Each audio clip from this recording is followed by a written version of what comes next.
James Arthur Ray is a renowned entrepreneur and transformational coach. He shares his harrowing journey from the heights of success, including his rapid rise to fame with the movie The Secret and multiple appearances on Oprah, to his humbling experience of financial ruin, homelessness, and a 2-year prison sentence following a tragic accident at one of his retreats. Despite facing enormous criticism and a $20 million debt, James has reemerged with unwavering resilience and a renewed focus on awakening independent thinkers. He emphasizes the values of hard work, addressing unresolved emotional issues, and the necessity of living a balanced life dedicated to inner fulfillment rather than just financial success. James also sheds light on his daily routines, his continued efforts in coaching, his top-ranking podcast, Modern Alchemy, and his philosophy on the deeper truths about wealth, pain, and personal growth.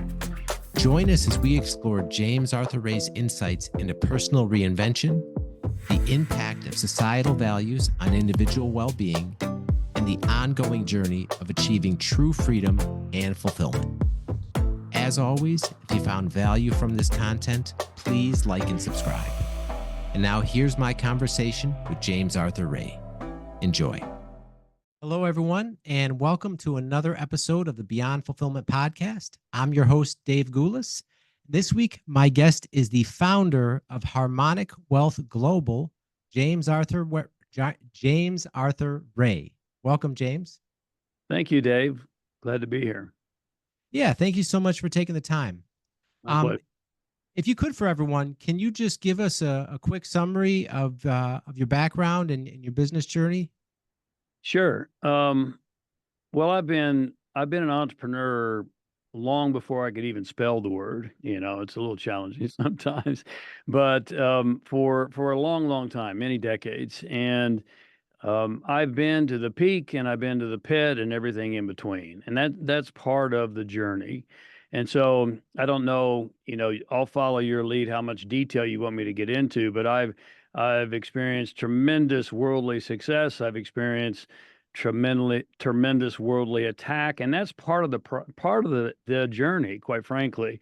If you're doing something that's really different in the world, and that's something we hear quite frequently, Dave, in today's world. I want to make a difference. Well, you can't make a difference by doing the same things that everybody else is doing.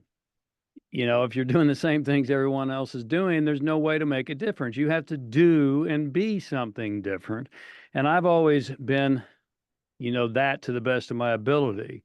And so consequently, in 2013, I ended up coming from the peak to the pit and emerging in the desert in 2013, $20 million in debt. I was 54 years of age at the time. I was alone and I was in horrible physical condition. And so, and I was homeless as well. And that was 2013, which wasn't that long ago. And so, whatever you're dealing with as an entrepreneur today, I would never, ever minimize that. But let me promise you, what I've learned is that the challenges and the difficulties are part of the journey. We don't like to hear that. And yet it's true nonetheless. Just because we don't like it doesn't mean it's not true.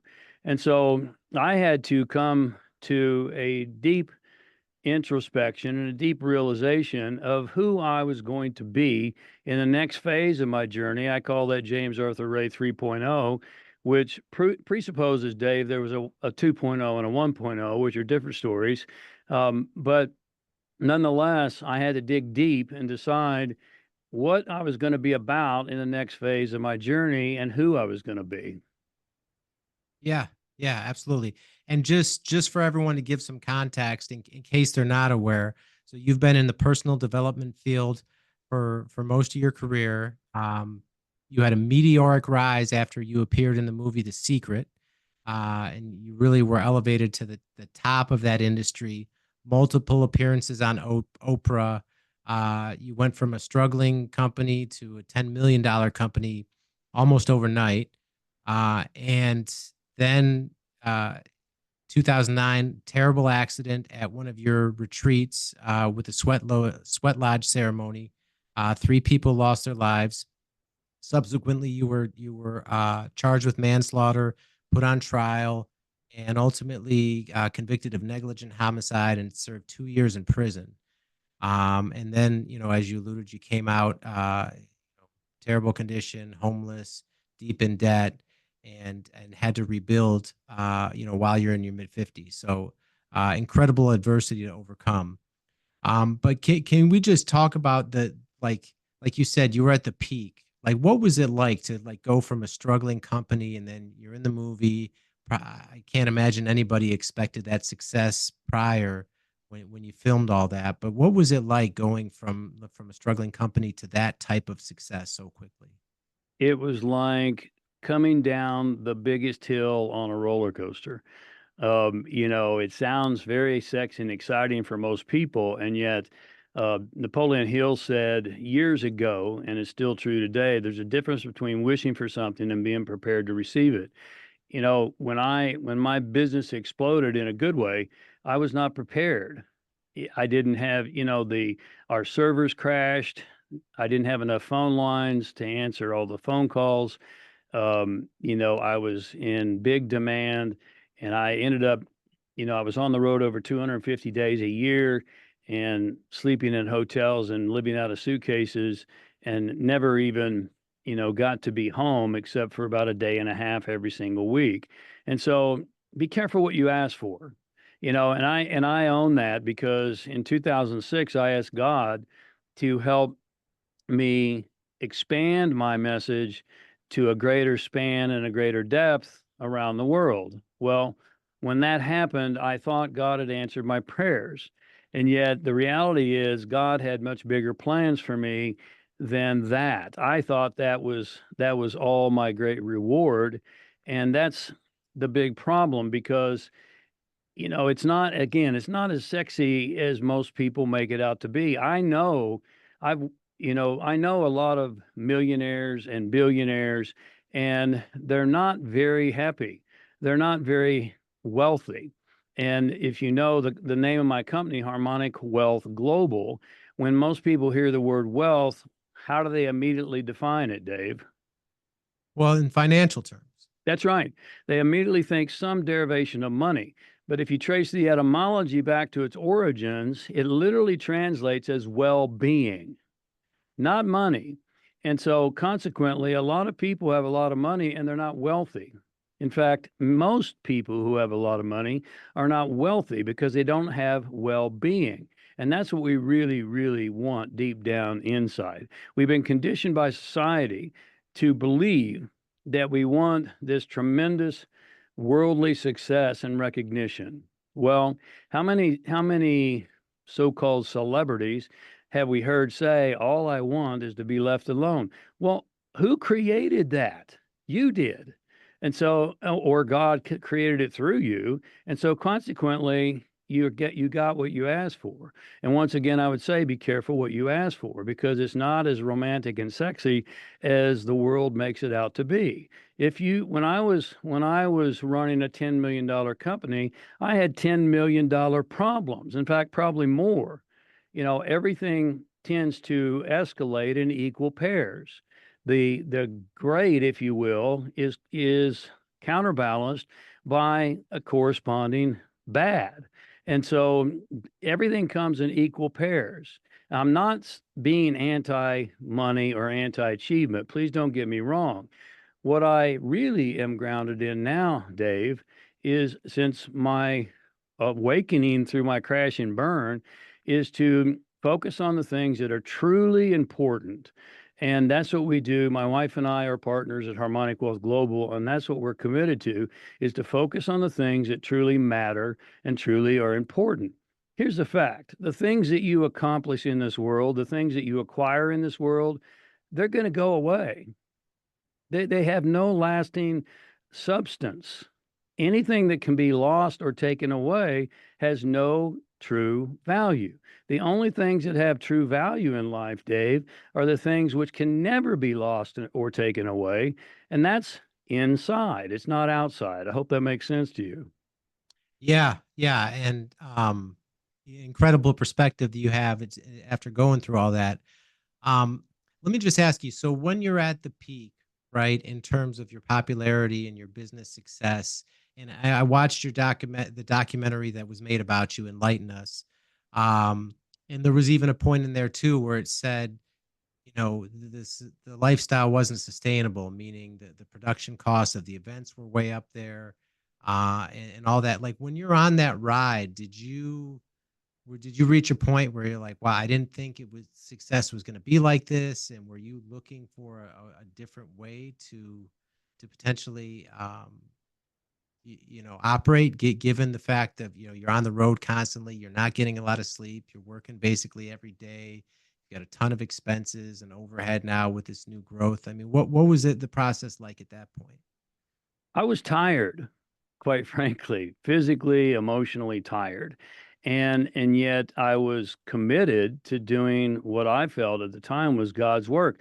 I look at it in retrospect and I don't define it necessarily that way. And I realize that I got seduced by the material world, which is really, really easy to get seduced into. I mean, we've been programmed with it, Dave, since we were born. Every single one of us. You know, why is it that no one immigrates to other countries? All these immigrants are coming into the United States of America to pursue, quote, the American dream. And what is the American dream? To go from zero to the stratosphere. And yet what we very rarely do is count the cost. And so I was really tired. I was starting to get disgruntled. The Buddha said that enlightenment is nothing more than progressive disillusionment. I was becoming disillusioned with what was going on and what my lifestyle was not giving me. And therefore, when I stood in the desert in 2013, I had to dig deep and determine what I was going to be and who I was going to be and how I was going to literally set myself free. Yeah. That's not freedom. You know, when you have to, you know, not take a vacation. And please listen to me as a listener because it's so easy to romanticize people at the top. Let's take Elon Musk. We think, oh, the richest man in the world. Wouldn't it be great to be the richest man in the world? Well, no, not really. It might be exciting, it might be fulfilling at some level, but it's hard. He's running what, three, four companies? He never sleeps. He's always on the go. And that's very difficult. It's very difficult to have any kind of fulfilling life when you don't have time to fulfill it. And what good is a big stack of money or net worth if you don't have the ability and the time to enjoy it? And so that's really my new perspective from this point of view. And I think I was given a great gift. It came with a lot of pain and a lot of frustration. I mean, the fact that people lost their lives at an event that was a horrible accident and was committed or was prosecuted, I should say, by the state as a crime. Anyone who looked at it knew it was an accident, and there's reams of evidence in public documents, if you have the desire to look them up, that all these things were testified under oath. And yet, here's another thing: truth is not highly valued in today's world. And we see that time and time again. How many so-called leaders in today's world have lied under oath in Congress and have never been prosecuted? That's a federal crime to commit perjury, and yet there's never been prosecution. And so consequently, my point is that I realized that I first and foremost had to get back to center. I had to get back to God. I had to get back to morals and principles. I had to commit to, and what I did commit to and what we're still committed to is three basic things: consciousness, communication, and culture. And that's what we work with an individual. That's what we work with a business, because it's the same. The principles are cross contextual. Let me break those down real quickly. Consciousness. You look throughout history, Dave. Any great change, any great transformation in the world. Let's take equal rights, for example, came from a shift in consciousness, in a way of thinking and feeling and acting. And so we're committed to bringing a new consciousness to the world. And God knows we need it. If we look at what's happening in the world right now, it's pretty obvious that we've come to a point where we're about to crash and burn. That's a fact. And so consciousness, changing consciousness, awakening consciousness is job number one. Once you've done that, you have to be able to communicate and communicate that effectively and continuously. And one of the big parts of communication is truth. We need more truth tellers in today's world. Truth is not highly valued. I gave you the example of perjury. Truth is not highly valued in today's world.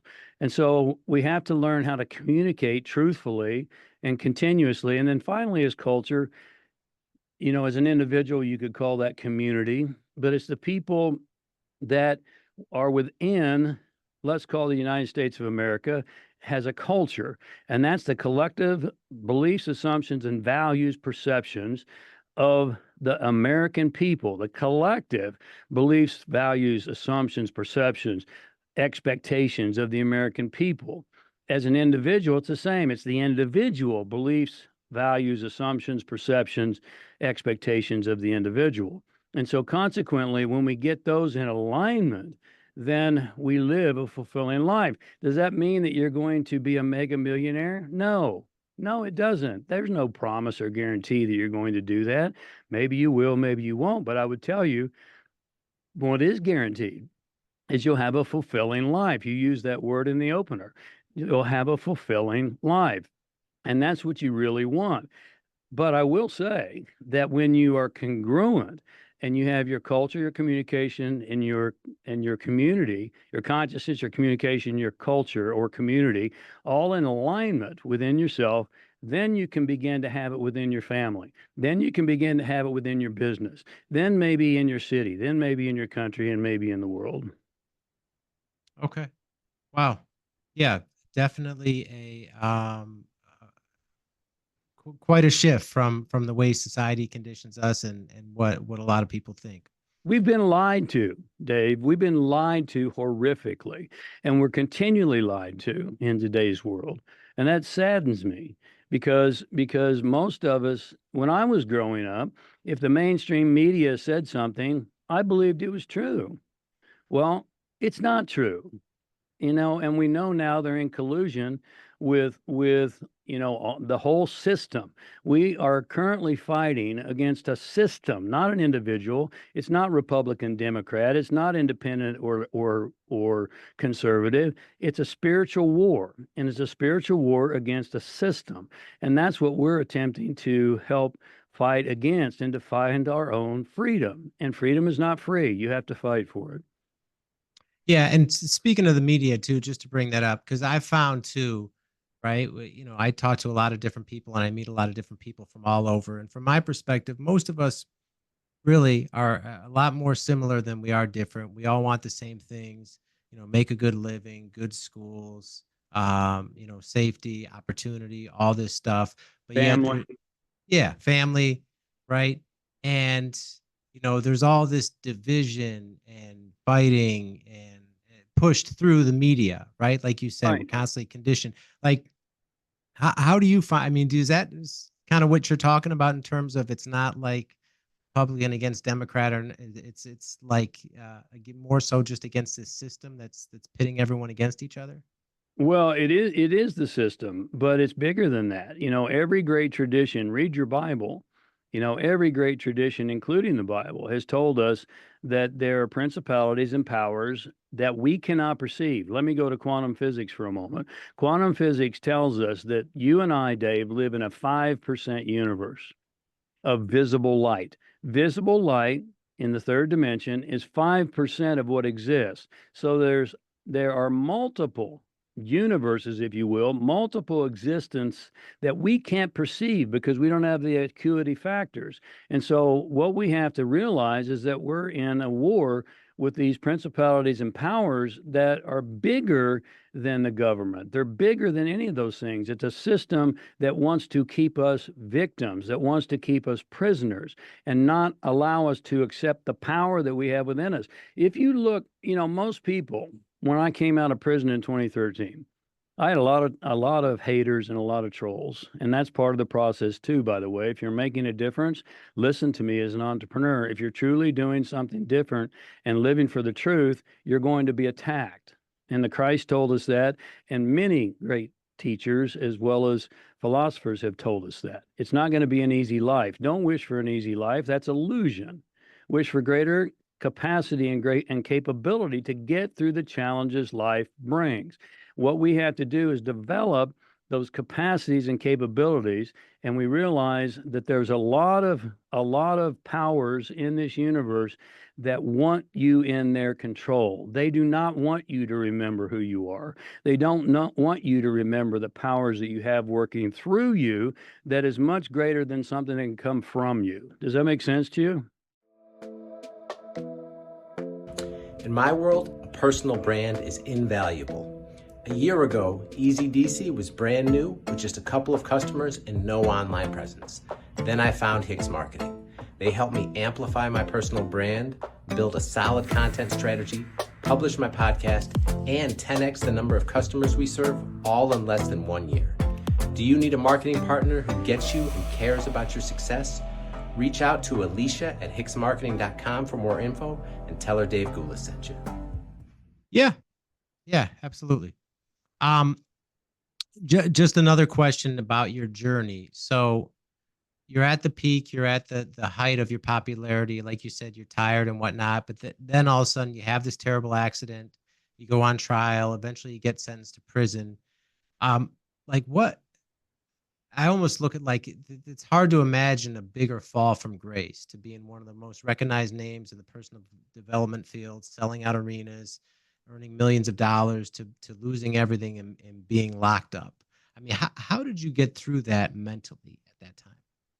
Well, I had to do four things, and these are the four things that my wife Bersaba and I work with our clients one on one as well as we work with businesses.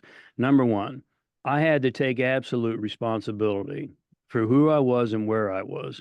If you don't like what's going on in the world right now, then I would ask you, how did you create it? And you might go, whoa, whoa, whoa, whoa. I didn't create it. I don't have the power to create. I don't have the influence to create. Well, yes, you do. Because what's happening in our country right now is to a large degree because we as Americans have become soft. We've devoted ourselves to comfort and to greed and materialism and money versus higher principles. We've disconnected ourselves from the creative principle, call it God, and that started all the way back with the humanistic movement. And we live now not in a connectivity world with God, but we live in a secular world. And so consequently, in a secular world, how do you learn about what's right and wrong and good and bad? You look at those around you and you say, okay, this is my role model. Let me pick out an athlete. Let me pick out a billionaire. Let me pick out a government official. Let me pick out fill in the blank. Well, guess what? If you do that in today's world, as I mentioned earlier, you realize it's okay to lie. I know it's okay to lie because all these people are lying under oath and they're not being prosecuted. And so, you will have challenges, and that's part of the process. And so absolute responsibility is, how did I create this? Well, for me, I created that whole situation by wanting to be in the public eye on a grand scale. I became a big target for a small town DA who wanted to make a name for herself running on a platform of tough on crime. And so consequently, who better to take down than the big gorilla from Beverly Hills, who's all over the media? That's a tough pill to swallow, that first pill, absolute responsibility. Second one is I had to look around and ask myself, why do I value what I value? Why do I think what I think? You see, most people don't think, Dave. Most people think they think, but they don't think. They are rerunning a program that's been handed to them. And I can prove this time and time and time again, give you multiple examples. If you're really honest with yourself, you realize that what I value and what I think has been handed to me since the time I was small by outside sources, parents, clergy, media, social media, the list is endless, teachers, etc. And they're not my thoughts. They're something I've adopted from an outside source. And so when I recognize that, I realize I have to become an independent thinker. I have to think for myself.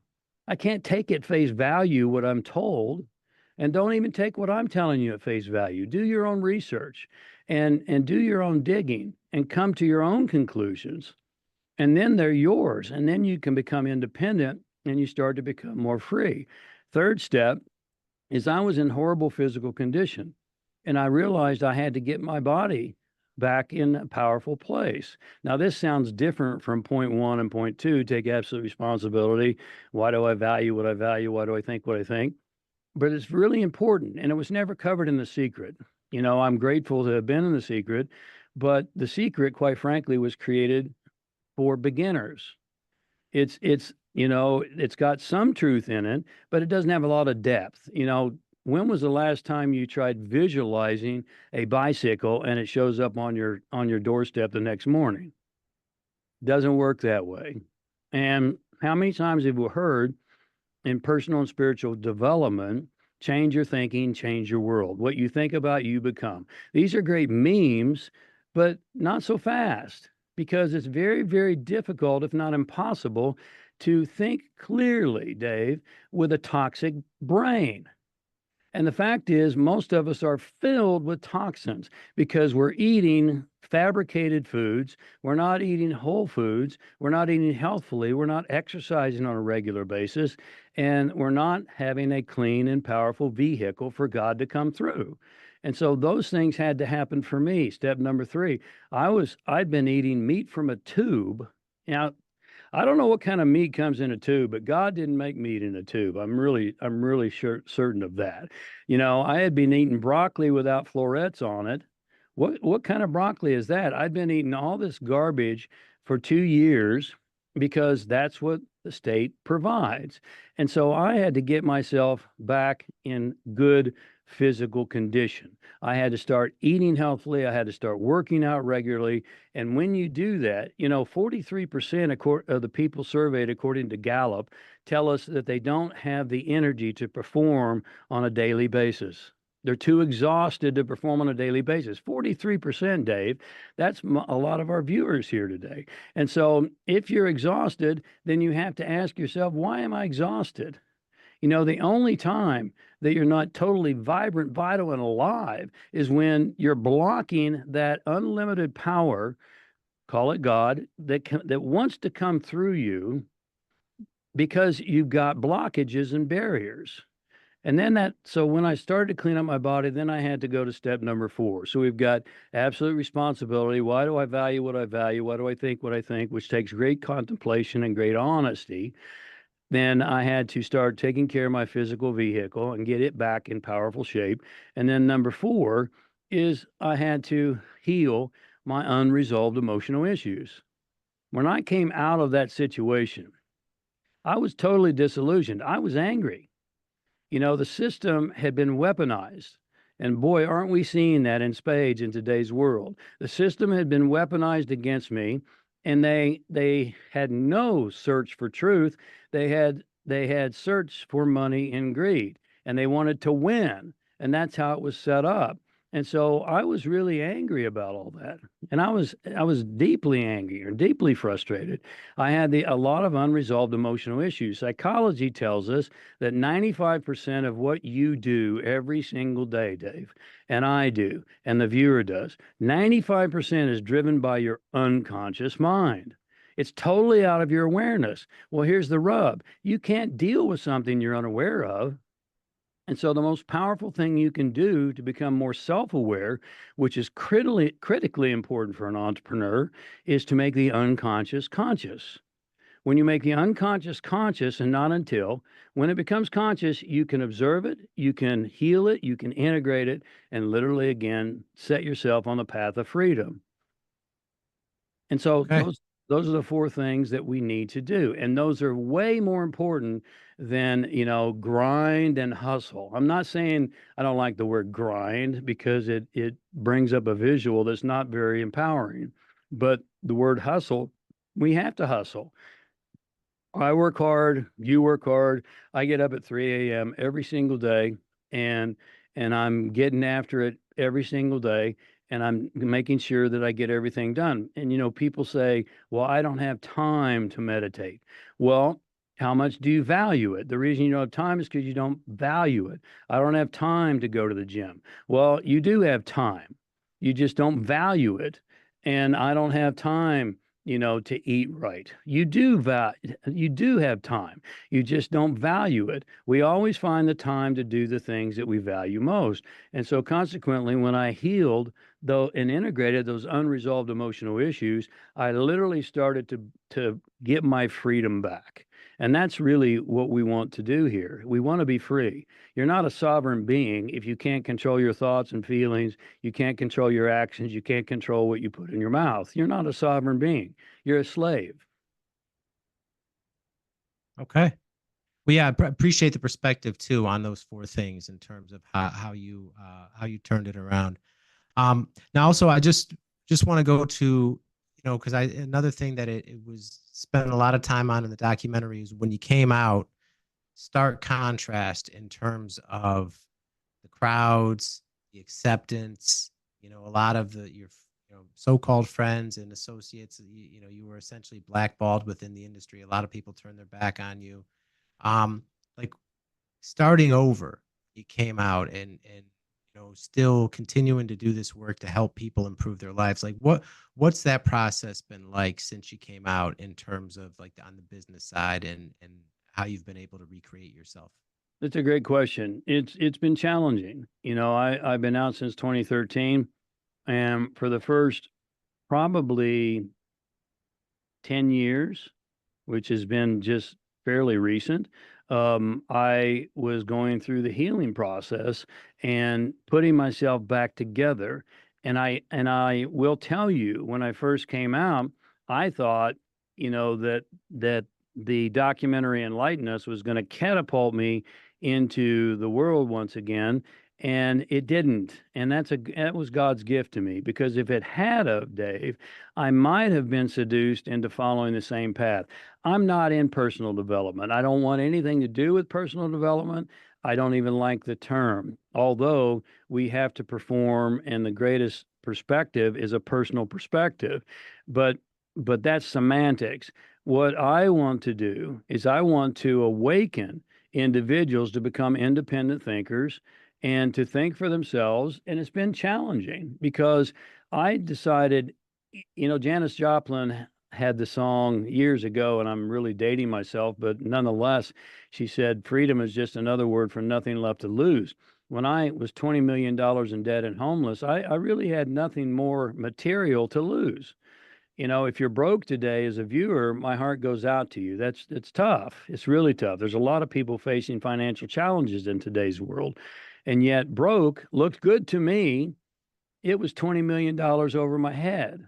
I had to dig out of a $20 million pit just to be broke. And so consequently, I had to realize and I had to surrender to the fact that there's a greater power. And then I'm talking to you as a viewer. There's a greater power that can come through you that will accomplish way more than anything that comes from you. And I had to get myself out of the way, and I had to take a stand for the truth. I've had 3 social media accounts shut down. I don't care, because social media is part of the system, and I've been blackballed. I've had a scarlet letter. Wikipedia is not my friend. I have all these things that are supposedly against me, and yet, as the Bible tells us, if God be for you, who can be against you? And so consequently, I've grounded myself in that faith, and I've grounded myself in the principles that I choose to live by now. And I've continued every single day. I've gotten up and I've continued, and I've asked God to help me. And it's been a long journey. And the journey is still ahead of me. A lot of people think that they're going to reach a certain pinnacle and they're going to kick back and have easy street. Well, doesn't work that way. I know I mentioned Elon Musk. He doesn't have easy street. He's hustling all the time. He never hardly sleeps. I know these people who are super successful in the world, and they all work really hard and they work long hours and they work 7 days a week. And yes, maybe they take some time here and there, but please don't fool yourself and buy into the illusion that you can work really hard for a short time and then you can retire and kick back and have easy street. Now, there's a lot of people on social media who want to propagate that because it's really sexy and exciting, and they're just trying to sell you something. They're not telling you the truth. If all these people were so successful, why do they have to get on social media and sell their products? If they were so financially successful, why do they have to sell you how they did it? They wouldn't have to. They're selling it because they need to continue to uphold their lifestyle and they need to make money to sustain themselves. And we all do. But, long answer to your question, it's a difficult journey. But here's the fact. It's difficult when you're selling out and you're a slave. It's difficult to become free and to live for the truth. So you have to choose. It's going to be difficult regardless. Which one are you willing? You're going to have to pay the price for the prize. If you want the prize of being a slave and being, manipulative and saying what you need to say, I can't tell you how many marketers have said to me, so-called marketers, you can't say that. That doesn't sell well. And I say, I don't care. I'm not here to sell. I'm here to share my truth. And I'm here to find the people, if it's one or if it's 100 or if it's a million, I don't know. But I'm here to find the right people who will resonate with that message and say, hey, I've had it. I've got to do something different. And maybe let me find out how to do this. Okay.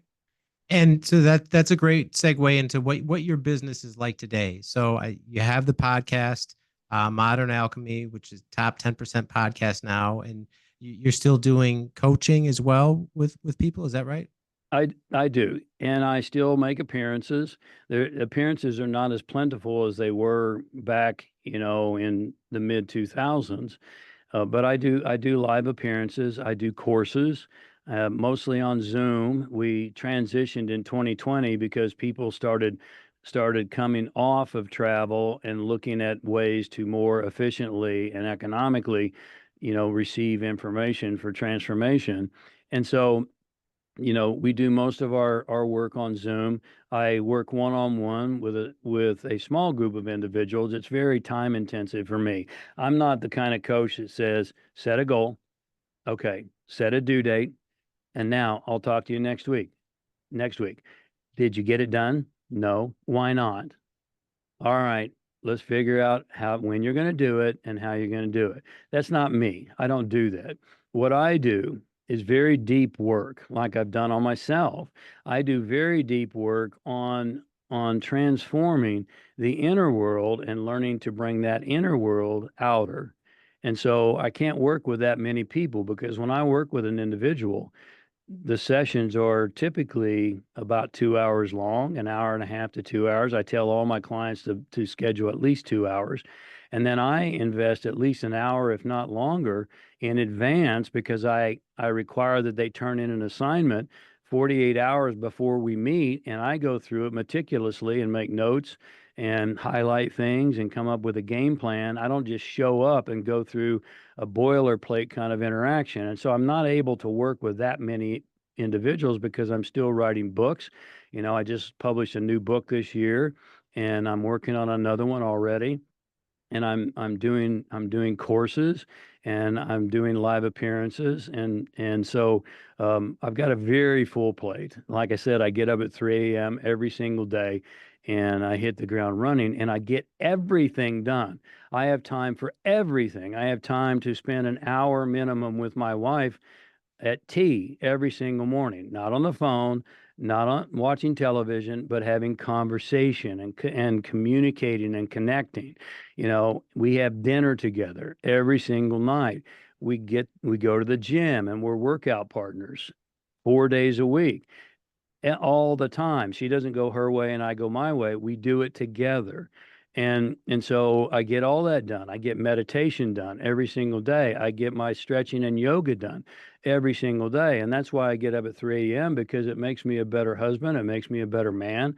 And so by the time 9 o'clock rolls around, I've already had my tea. I've had all my personal things done for me. I've prepared myself for a great day. And then I have had breakfast with my wife. And then by 9 o'clock, I'm ready to get after my work. All right. So, I mean, strangely, right, for someone, looking at like from the outside, you've been to the mountaintop and like you said, you were tired and, you weren't really fulfilled within that lifestyle. Present day, it sounds like you have a very fulfilling life. I, this is going to sound ironic, but I'm so grateful for the challenges I've faced. I don't want to do them again. Don't get me wrong. I don't want to go to prison again. I don't want to do those things again. It was anguishing. And yet I'm grateful for them because it's made me a better man. It's brought me back to the heart. It's made me have greater compassion and empathy for other human beings. And, who better to help you through the really tough times? I had 7 foreclosures. All right. Which begs the question, why did I have 7 properties? That was ludicrous. But nonetheless, I bought into the system, you know, and so I've been through all that. And who better to help you than someone who's been through it? I have been blessed to not just have book knowledge, I have life experience. And you can tell a difference from someone who's just recanting something they learned in a book versus someone who's talking in detail about something they've lived and experienced. And so I'm really grateful for that. I believe it's God's gift to me, packaged in pain. And yet, pain, here's another one that's not popular. Please listen to me. Pain is the mother of all growth. Pain is not a signal to suffer, it's a signal to grow. When you experience pain, I'll use a very mundane example.